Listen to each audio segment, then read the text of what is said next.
Like heat is going to set new high temperature records this weekend all along the coast, and there's concern from the North American Electric Reliability Corporation that some parts of the country could experience blackouts this summer because of the heat. What can you tell us about this, Scott? It's pretty likely that there are going to be power outages across a large part of the country this year, and it's not just, in one specific area. We're talking because of the power grid and the way it's set up, it could be big cities and several states that are going to be impacted by this summer. NERC, which is in charge of maintaining a reliable level of power across the grid, says the predicted above normal temperatures and the mega drought gripping the western U.S. will create high peak demands and forced outages. The drought is going to create problems out of power generation due to the hydroelectric dams across the western U.S. Some dams have already had to be taken offline last year due to water reservoirs levels dropping so low. And already this year, those reservoirs are at critical levels, so it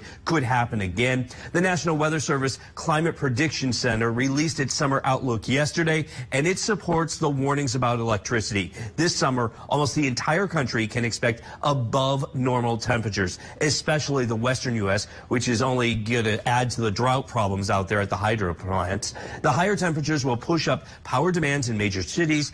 Adding to the problem, some key transmission lines have not been rebuilt after being damaged by storms. And then you've got the older fossil fuel plants that have been taken offline.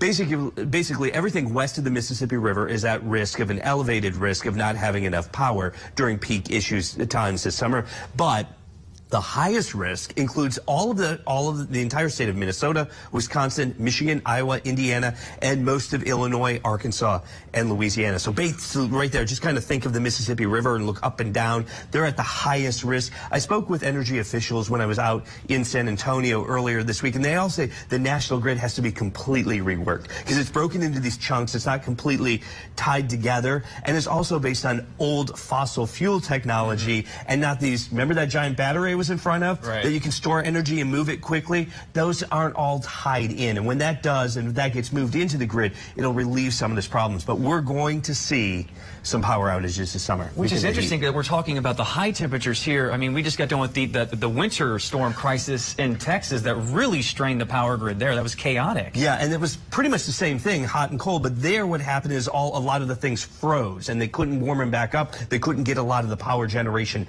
back on in time. Now it's just going to be peak demand because everyone's cranking up their air conditioners all summer long. And these two reports timed perfectly because the National Weather Service said, yeah, it's going to be hotter than normal. So bad timing this year. No kidding.